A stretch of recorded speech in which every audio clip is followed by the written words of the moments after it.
boa tarde. 1 em cada 4 mulheres acima de 16 anos afirma já ter sofrido algum tipo de violência no último ano no Brasil. E o motivo seria um convívio maior com os agressores por causa das medidas de distanciamento social adotadas na pandemia. De olho nessa situação, o Conselho Nacional de Justiça lançou em 2020 a campanha Sinal Vermelho. Os resultados do primeiro ano da campanha é um dos destaques do Jornal da Justiça de hoje. Vamos aos outros. Ministro Luiz Fux, do Supremo Tribunal Federal, marca julgamento pelo plenário virtual de decisão da ministra Rosa Weber, que suspendeu a convocação dos governadores na CPI da pandemia no Senado. Os ministros poderão votar a qualquer hora entre quinta e sexta-feira para decidir se referendam ou não a decisão da ministra Rosa Weber.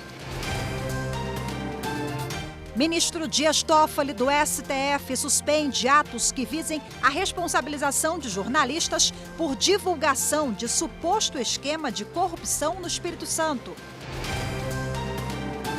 E ainda, especialistas do Tribunal Superior Eleitoral fazem apresentação sobre o sistema eletrônico de votação a deputados federais. As eleições brasileiras desde 1996 com urnas eletrônicas, que elas são seguras, transparentes e auditáveis.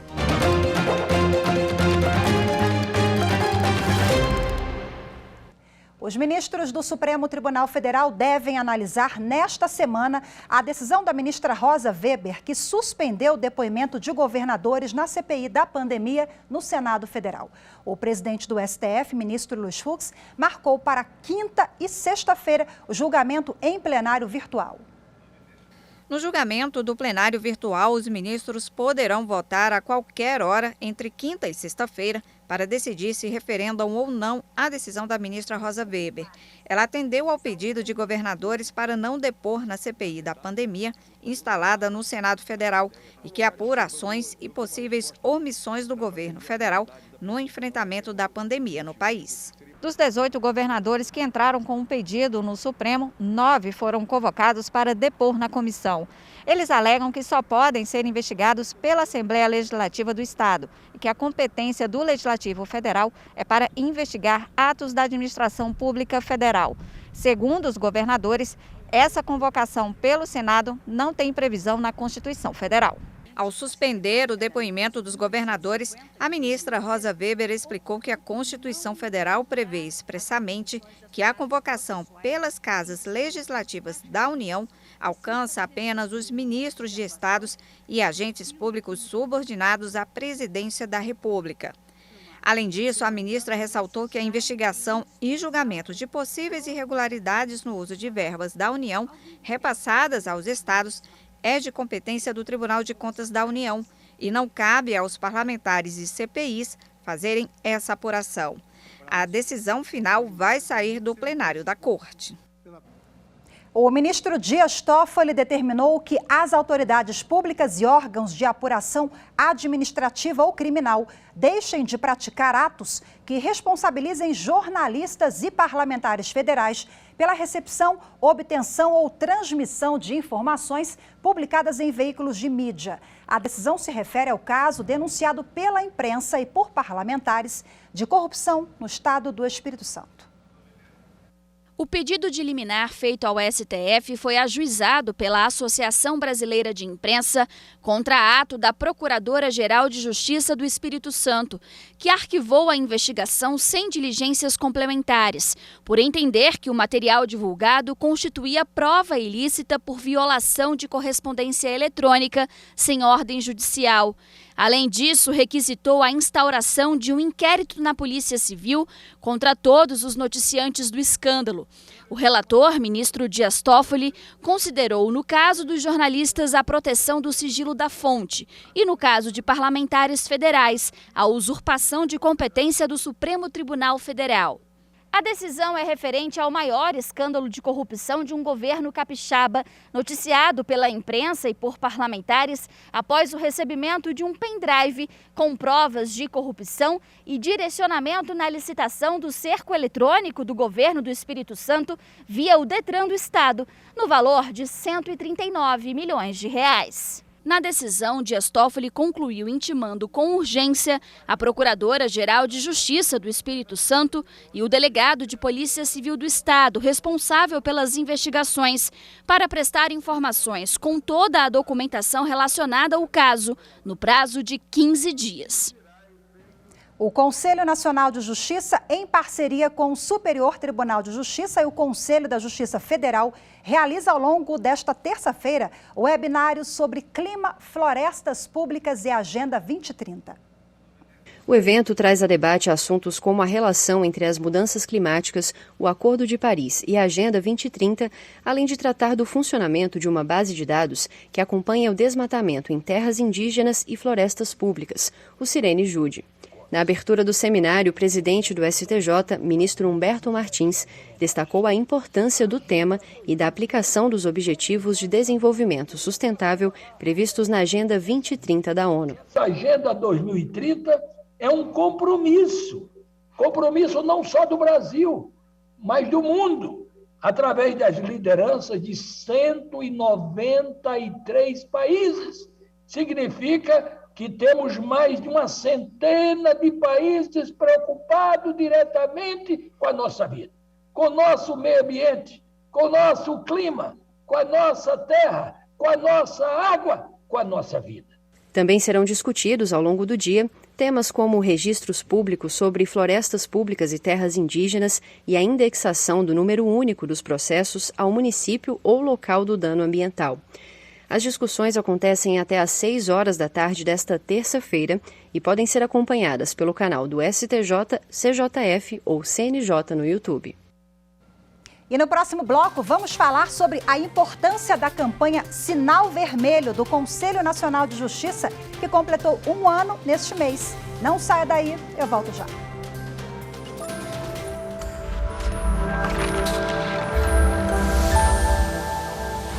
O artigo 4º da Constituição de 88 introduz ineditamente os princípios a reger o Brasil no âmbito internacional. Nele estão preocupações do passado, como a independência nacional ou a vocação pacifista da nossa República. Mas a isso se soma uma vocação cosmopolita, multilateralista e humanista, com a prevalência dos direitos humanos, repúdio ao racismo e a ênfase à cooperação internacional para o progresso da humanidade.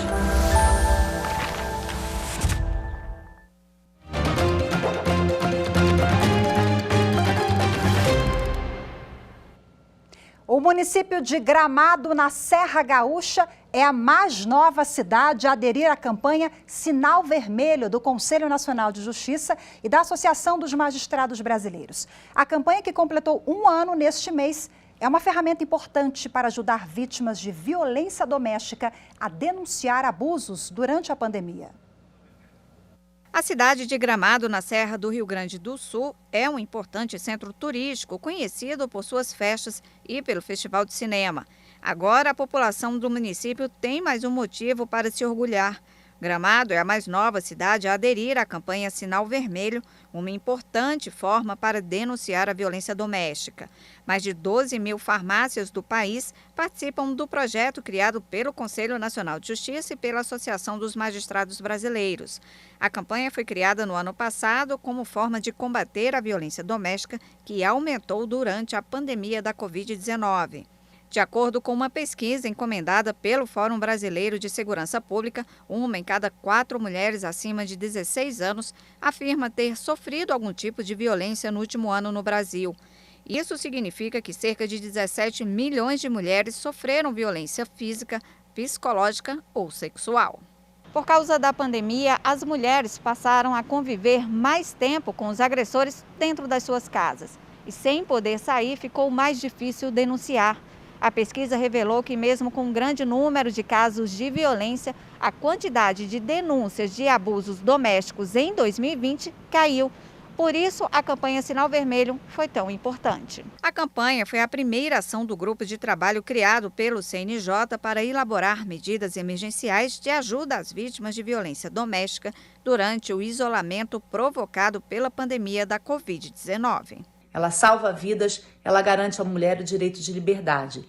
Já é lei em 11 estados, já tramita em 14 outros estados e consta do projeto Basta, um projeto de lei federal apresentado pela MB e encampado por deputadas, que já passou na Câmara dos Deputados por unanimidade e caminha no Senado para sua aprovação. Através desse pacote, até mesmo a violência psicológica se tornará crime. A campanha tem o apoio de várias autoridades e artistas. Eu ia nas farmácias, onde eu moro no Rio de Janeiro, que tem muita farmácia no bairro que eu moro, e se perguntava, todas as farmácias funcionando, tá? E onde é que vocês levam as vítimas? A gente tem um cantinho aqui. Então, assim, eu acho que foi lindo o que você fez, porque você conseguiu mobilizar a sociedade civil, que é o mais importante para o enfrentamento da violência doméstica. Realmente a campanha pegou em todo o país e agora eu converso mais um pouquinho sobre essa excelente iniciativa do CNJ, agora ao vivo com a conselheira do Conselho Nacional de Justiça, a desembargadora Tânia Regina Reckziegel. Seja muito bem-vinda mais uma vez, Tânia. Boa tarde para você. Boa tarde. Prazer. Prazer é todo nosso. Bom, a campanha realmente ela já virou lei em 11 estados, como a doutora Renata Gil bem colocou. Isso é importantíssimo, né? A adesão agora de Gramado não foi por acaso, eu sei, a escolha, né? Conta pra gente um pouquinho, você que fala aí dessa região tão bacana, tão bela do país. Claro. Gramado foi escolhido, na verdade, eu pensei aqui no Rio Grande do Sul, qual seria a cidade que nós teríamos uma maior notoriedade da campanha e escolhi Gramado, porque Gramado é a segunda cidade mais visitada do país, perdendo apenas para o Rio de Janeiro. Então eu tinha certeza que Gramado atenderia todas as expectativas que nós precisávamos para a campanha e transformando a campanha e divulgando a campanha até internacionalmente, como na reportagem Face ao Festival Internacional de Gramado. A parceria com a Prefeitura foi fundamental para que nós conseguíssemos, então, implementar na cidade de Gramado. Neste final de semana, lançamos na sexta-feira a campanha do Sinal Vermelho. A campanha completou um ano agora, houve de fato a adesão da população do país. As mulheres hoje pedem ajuda por meio de bilhetinho na pizza. Nós acompanhamos em reportagens ao longo dos últimos meses. Vizinhos estão também encampando essa ideia, toda a sociedade, né? Então, quais são os balanços ao longo desses últimos meses? São muitos. Todos os balanços que fizemos até agora foram extremamente positivos, né? A campanha conseguiu adesão da sociedade, de todos, a comunidade aderiu. Foi uma campanha que se iniciou para um momento que nós imaginávamos que a pandemia, não tínhamos nem ideia quanto tempo ela duraria, para aquelas mulheres que precisariam de ajuda de uma forma silenciosa. O X vermelho foi assim que nós construímos a campanha. Mas a sociedade toda já aderiu. O X vermelho virou significado para todos que sabem que aquela pessoa, que aquela mulher está correndo risco de vida. Então a campanha foi importante porque todos aderiram, eu digo todos, a sociedade acolheu a campanha. Ô, Tânia, o agressor está em casa, a gente ainda vive esse momento de distanciamento social, ele é importantíssimo ainda. E o que o CNJ tem feito além dessa campanha? Eu sei que é só uma, são inúmeras iniciativas do Conselho Nacional de Justiça em prol da proteção da mulher, né? Você poderia elencar os principais? Olha, o Conselho Nacional de Justiça, nós temos durante o ano inteiro questões voltadas ao combate à violência à mulher. Então, nós temos as jornadas da Lei Maria da Penha, que se realizam todos os meses de agosto, em todos os anos, no mês de agosto. Temos o programa Justiça pela Paz em Casa, que são ações aquelas que todas as varas de violência doméstica intensificam as sentenças, as audiências, para que a gente tenha soluções dos processos. Nós temos o nosso Banco Nacional de Medidas Protetivas e além do Formulário Nacional de Avaliação de Risco no âmbito do Poder Judiciário. Esses são alguns dos programas desenvolvidos pelo Conselho Nacional de Justiça para auxiliar as vítimas de violência doméstica. E vocês pensam em elaborar um material nacional para ser distribuído e compartilhado com os tribunais, por exemplo? Sim, esse é o objetivo do Conselho Nacional de Justiça, sempre auxiliando e contribuindo, né, para que todo o Poder Judiciário consiga eliminar esse problema grave que atinge toda a sociedade. Eu sempre digo que quando uma mulher morre, uma família inteira morre.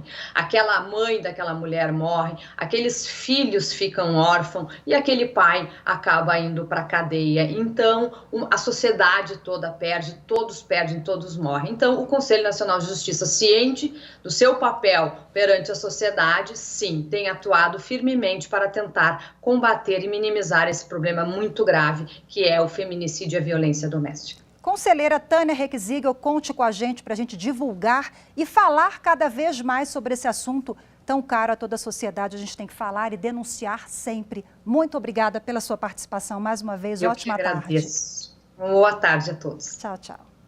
Tchau. E você vai ver no próximo bloco, deputados federais vão ao Tribunal Superior Eleitoral para assistir uma apresentação técnica sobre o sistema eletrônico de votação. Detalhe para o próximo bloco, voltamos já já.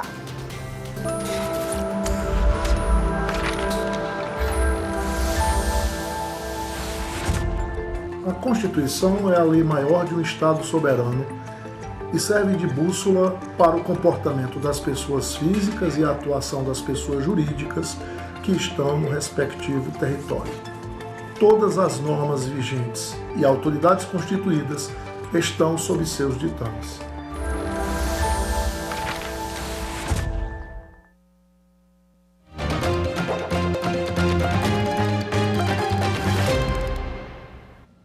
O partido Rede Sustentabilidade entrou com uma ação no Supremo Tribunal Federal para que o presidente da República, Jair Bolsonaro, apresente provas de que houve possíveis fraudes eleitorais desde que as urnas eletrônicas foram adotadas.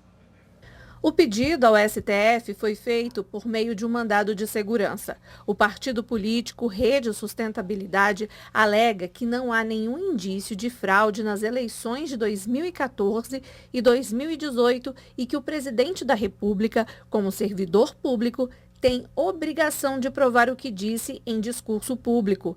A legenda pede ainda que seja estipulado o prazo de 10 dias para Jair Bolsonaro apresentar as provas ao Ministério Público e, caso não cumpra, terá de pagar multa diária no valor de R$10 mil. A declaração do presidente Jair Bolsonaro foi feita durante uma live em redes sociais no último dia 17. Ele disse que em 2018 teria vencido a eleição no primeiro turno e que em 2014 foi o atual deputado federal Aécio Neves quem teria ganho a disputa presidencial. Bolsonaro afirmou ainda que teria provas da alegação. O mandado de segurança ficou sob a relatoria do ministro Gilmar Mendes. Especialistas do Tribunal Superior Eleitoral fizeram uma apresentação sobre o sistema eletrônico brasileiro de votação a deputados e deputadas federais. O evento contou com a presença de todo o quadro de ministros da Corte Eleitoral. 12 deputadas e deputados federais estiveram na sede do Tribunal Superior Eleitoral em Brasília. Todos integram a comissão especial que analisa a proposta de emenda à Constituição 135 de 2019. A PEC que pede a implantação do voto impresso.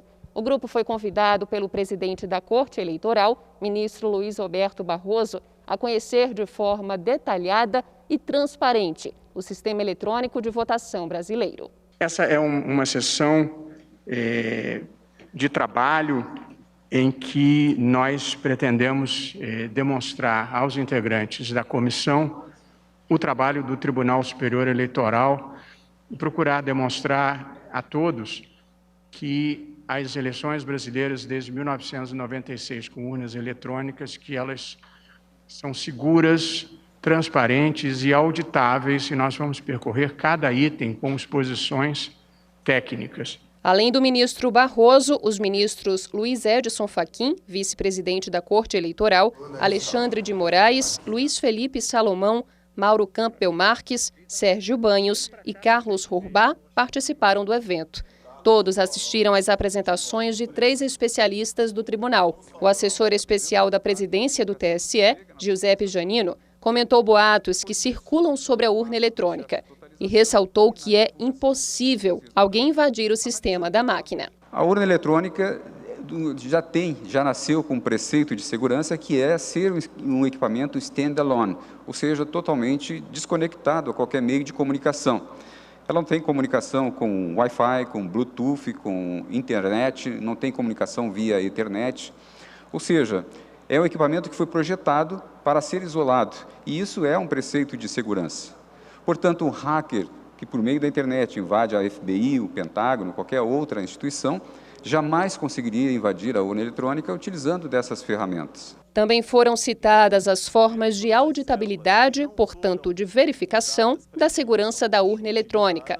Entre elas, o teste público de segurança, que também proporciona transparência ao processo eleitoral. O evento segue para a 6ª edição em novembro deste ano e ocorre de preferência no ano anterior às eleições. Qualquer pessoa maior de 18 anos, quite com a Justiça Eleitoral, pode participar para testar se há alguma vulnerabilidade na urna eletrônica que deve ser corrigida antes do pleito seguinte. Encerrada a etapa de execução, a gente trabalha nas evoluções que se mostrarem necessárias e chamamos os investigadores novamente para a etapa de confirmação das correções.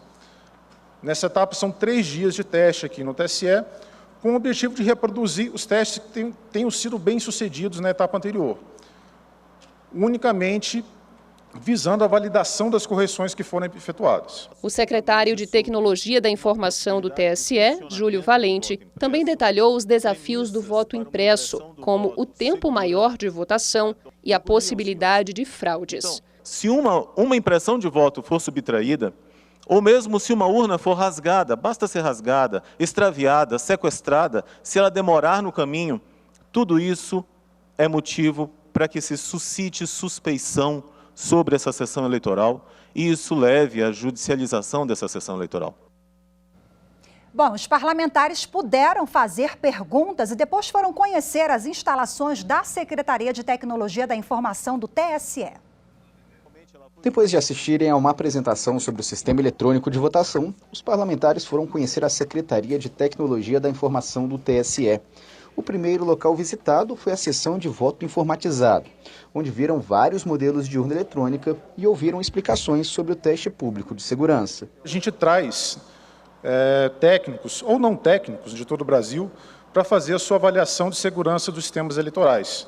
A gente dá amplo acesso à documentação, código-fonte, permite que várias barreiras de segurança sejam superadas, sejam liberadas, melhor dizendo, e que até urnas sejam abertas, né, de modo que os investigadores possam fazer uma ampla avaliação dos sistemas e, com isso, caso identifiquem algum problema, que reportem para nós, e permitindo que a gente consiga fazer evoluções importantes nos sistemas. O TSE também apresentou a infraestrutura usada nas eleições.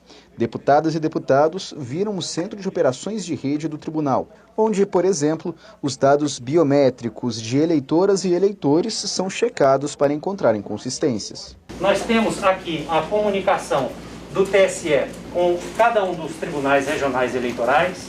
Na época das eleições, nós convocamos para esse ambiente o Operador Nacional do Sistema, nós convocamos também a ANEEL, a Anatel e cada uma das operadoras que nós temos algum tipo de contrato, para que eles possam, através de seus planos de contingência, acompanhar todo esse monitoramento e já serem acionados de imediato caso tenha algum tipo de falha. O próximo ponto foi a sala cofre do TSE, onde ficam guardados os programas da urna eletrônica.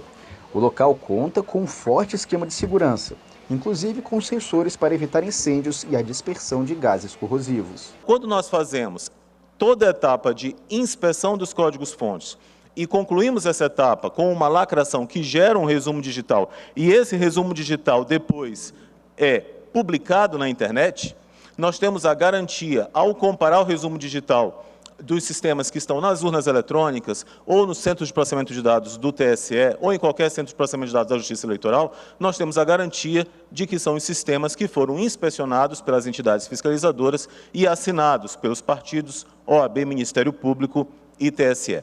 Além desses resumos digitais serem publicados na internet para conhecimento de todos, cópias são também gravadas em mídias não regraváveis e guardadas na sala cofre do TSE.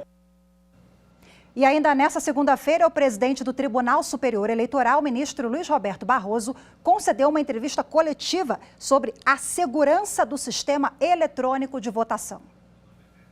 Logo após o evento em que foram apresentados aos parlamentares da Comissão do Voto Impresso os detalhes que garantem a transparência, segurança e auditabilidade do sistema eletrônico de votação, o ministro Luiz Roberto Barroso atendeu os jornalistas por videoconferência. Questionado sobre as acusações de supostas fraudes nas eleições, o presidente do TSE reafirmou a integridade do voto digital. Qualquer cidadão brasileiro que tenha alguma prova de que houve fraude no processo eleitoral tem o dever cívico de encaminhar ao TSE e nós vamos apurar. Fora isso, é retórica política, são palavras ao vento.